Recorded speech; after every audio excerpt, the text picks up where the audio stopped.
मी प्रणिता शाहूराव गांगर्डे इयत्ता 10वी अ ची विद्यार्थी.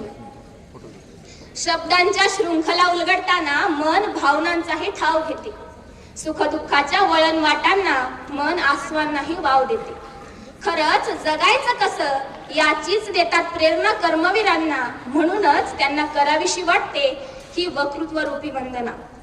सन्माननीय व्यासपीठ, आदरणीय गुरुजन वर्ग, व्यासपीठावर उपस्थित मान्यवर, आजच्या कार्यक्रमाचे अध्यक्ष, प्रमुख पाहुणे आणि माझ्या विद्यार्थी बंधू आणि भगिनींनो, आज आपण डॉक्टर कर्मवीर भाऊराव पाटील यांच्या जयंती सभेच्या कार्यक्रमानिमित्त एकत्र जमलो आहोत. ज्ञानाचा प्रकाश प्रत्येकाच्या मनामध्ये चेतवणारे, इथल्या प्रत्येकात स्वाभिमान फुलवणारे, देव दगडात नसतो तर तो माणसात असतो हे हेरून इथल्या प्रत्येकात माणुसकी जागवणारे लोकमहर्षी, शिक्षण महर्षी डॉक्टर कर्मवीर भाऊराव पाटील.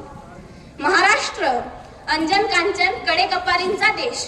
भलेही रत्नांच्या खाणी या मातीत नसतीलही, परंतु पृथ्वी मोलाची लाख नवरत्ने याच मातीत जन्माला आली आणि त्यांपैकीच एक म्हणजे डॉक्टर कर्मवीर भाऊराव पाटील. 22 सप्टेंबर 1887 रोजी कुंभोज या गावी गंगा मातेच्या पोटी या महामानवाचा जन्म झाला. असं म्हणतात की एखाद्याच्या आयुष्यात असा एखादा क्षण येतो की तो त्याचं संपूर्ण आयुष्यच पालटून टाकतो आणि तो क्षण कसोटीचा असतो. असाच कसोटीचा क्षण कर्मवीर अण्णांच्याही आयुष्यात आला होता. पायगोंडा पाटलांच्या घरी म्हणजेच कर्मवीर अण्णांच्या घरी एकदा पाहुणे आले होते. पाहुण्यांसाठी गोडधोडाचा स्वयंपाकही करण्यात आला होता. पाहुणे जेवायला बसले. पाहुण्यांनी जेवता जेवता सहज पायगोंडा पाटलांना प्रश्न विचारला, काय हो पायगोंडा पाटील, तुमचे चिरंजीव भाऊराव काय करतात? तर पायगोंडा पाटलांनी उत्तर दिलं, काही नाही, पण हो एक महत्वाचं काम मात्र करतो. पाहुण्यांनी उत्सुकतेने प्रश्न विचारला, ते कोणतं?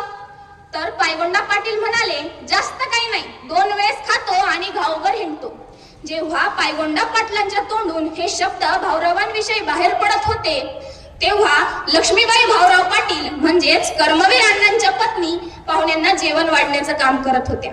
सासऱ्याच्या या तिरकस बोलण्याने त्यांचं मन दुखावलं गेलं, डोळे पाण्याने डबडबले, परंतु पाहुण्यांसमोर डोळ्यातील अश्रूही पुसता येईना.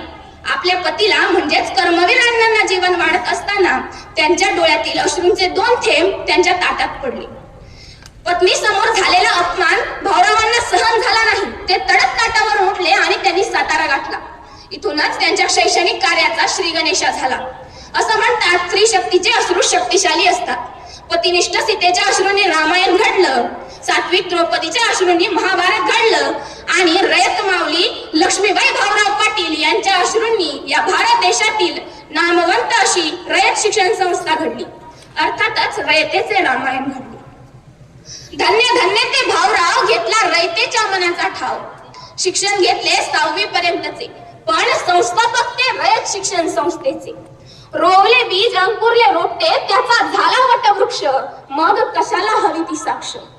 मंत्र आपला कमवा आणि शिका, शिष्यांनी घेतले आना भाका. मंत्र आपला कमवा आणि शिका, शिष्यांनी घेतले आना भाका. एक एक रत्न ते घडले, इतिहास शिक्षण महर्षी कर्मवीर भाऊराव पाटील म्हणून इतिहास रचले. कर्मवीर भाऊराव पाटील म्हणून इतिहास रचले. या रयतेमधून नव्या युगाचा कारागीर तो घडतो आहे. या रयतेमधून नव्या युगाचा कारागीर तो घडतो आहे. या वटवृक्षाच्या विशालतेचा मोह साऱ्या जगाला पडतो आहे, साऱ्या जगाला पडतो आहे. अशी आपली शिक्षण संस्था. कर्मवीर अण्णांनी या शिक्षण संस्थेत 18 पगड जातीतील विद्यार्थ्यांना एकत्र केलं. 18 पगड जातीतील विद्यार्थी याच शिक्षण संस्थेत एकत्र शिक्षण घेऊ लागले, एकत्र राहू लागले, एकत्र खाऊ लागले. या विद्यार्थ्यांना एकत्र राहताना पाहण्यासाठी जणू 33 कोटी देवांची गर्दी जमावी असं दृश्य निर्माण केलं ते आपल्या कर्मवीर अण्णांनीच. परंतु हे सगळं करणं सोपं होतं का हो? तर मुळीच नाही. अनेक ठिकाणी अडथळे येतात, संकटे येतात, संघर्षही करावा लागतो. परंतु अशा परिस्थितीतही न डगमगता अण्णा संघर्ष करत राहिले, उभे राहिले, न खचता ते सातत्याने लढत राहिले आणि त्यांनी घरोघरी ज्ञानाचा दिवा लावला. नुसता ज्ञानाचा दिवा लावलाच नाही तर तो पुन्हा कधी विझूच दिला नाही. तो दिवा आजही तितक्याच प्रखरतेने तेवत आहे आणि पुढील हजारो वर्ष तितक्याच प्रखरतेने तेवत राहील. परंतु कधी कधी प्रश्न पडतो, अण्णांनी का केलं असेल हो हे सगळं? कशासाठी केलं असेल? कोणासाठी केलं असेल? जे अण्णा या विद्यार्थ्यांना फुलं आणि विद्यालयाला मंदिर मानायचे. आपल्या देशात ना कोणीच कोणासाठी फुकट काहीच करत नाही, परंतु अण्णांनी निस्वार्थी भावनेने जे करून ठेवलं आहे ना त्याची जाणीव ठेवा. अण्णा नेहमी म्हणायचे, विद्यार्थी कसा असायला हवा? तर विद्यार्थी स्वावलंबी असायला हवा. आयुष्यात काही नाही होता आलं तरी चालेल, पण स्वावलंबी व्हा, स्वतःच्या पायावर उभे राहा. आणि जेव्हा तुम्ही स्वावलंबी होता ना तेव्हा तुम्ही आपोआपच तुमच्या आयुष्यात यशस्वी होत असता. म्हणूनच कर्मवीर अण्णांनी आपल्या शिक्षण संस्थेचं ब्रीद वाक्य देखील स्वावलंबी शिक्षण हेच आमचे ब्रीद असे ठेवले आहे. आपल्याकडे मोठमोठ्या फीज भरून पालक आपल्या मुलांना मोठ्या क्लासेसला, मोठ्या शाळेत पाठवतात. मार्क मिळवण्यासाठी मुलेही धडपडतात. पालक मुलांवर दबाव आणतात. परिणामाने मुले डिप्रेशन मध्ये जातात. परंतु आपल्या कर्मवीर अण्णांना असं शिक्षण कधीच अपेक्षित नव्हतं. नवे तर कधीच नाही. जेव्हा आपला मुलगा IT कंपनीत जॉबला लागतो तेव्हा आपल्या आई वडिलांना किती आनंद होतो. मग विचार करा, जेव्हा अण्णांच्या वसतिगृहातील एखादा मुलगा कलेक्टर होऊन लाल दिव्याच्या गाडीत येत असेल तेव्हा ते दृश्य कसं असेल?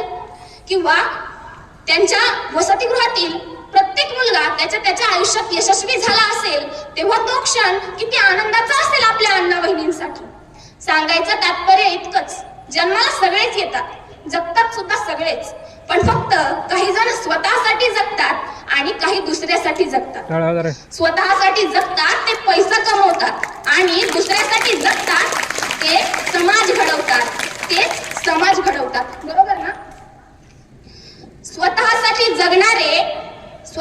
जगणारे या जगात येताना किंवा दुसऱ्यासाठी जगणारे या जगात येताना सोबत काहीच घेऊन येत जात नसतात. परंतु जे स्वतःसाठी जगतात ते मागे पैसा ठेवून जातात आणि जे दुसऱ्यासाठी जगतात ते कर्तृत्व मागे ठेवून जातात, जे पुढील हजारो पिढ्यांना उपयोगी पडत असतं. आणि म्हणूनच तुम्हाला एकच सांगणं आहे, स्वतःसाठी जगा, पण स्वतःसाठी जगता जगता थोडंफार दुसऱ्यासाठीही जगत चला. आपल्या अण्णांनी या भारत देशातील नामवंत अशी रयत शिक्षण संस्था उभारली. या संस्थेतील अनेक शाळांना, कॉलेजला त्यांनी छत्रपती शिवाजी महाराजांचं नाव दिलं. असंच एकदा एका कॉलेजसाठी देणगी गोळा करत असताना अण्णांना एका मोठ्या व्यापाऱ्याने खूप मोठी देणगी दिली. परंतु त्याने एक अट ठेवली होती, मी तुम्हाला वर्गणी देईलही, परंतु या कॉलेजला तुम्ही जे छत्रपती शिवाजी महाराजांचं नाव दिलं आहे ते नाव काढून या शाळेला माझं नाव द्या. तेव्हा काय म्हणाले असतील अण्णा? अण्णा म्हणाले, वेळ आली ना तर मी माझ्या बापाचं नाव बदलेल, परंतु या कॉलेजला दिलेलं छत्रपती शिवाजी महाराजांचं नाव बदलणार नाही. असे आपले अण्णा, त्यांचं कर्तृत्व आभाळा एवढं. म्हणूनच जाता जाता एवढंच म्हणावंसं वाटतं, रयतेमधून निर्माण झाली माणुसकीची नाती. रयतेमधून निर्माण झाली माणुसकीची नाती. अण्णा तुमच्या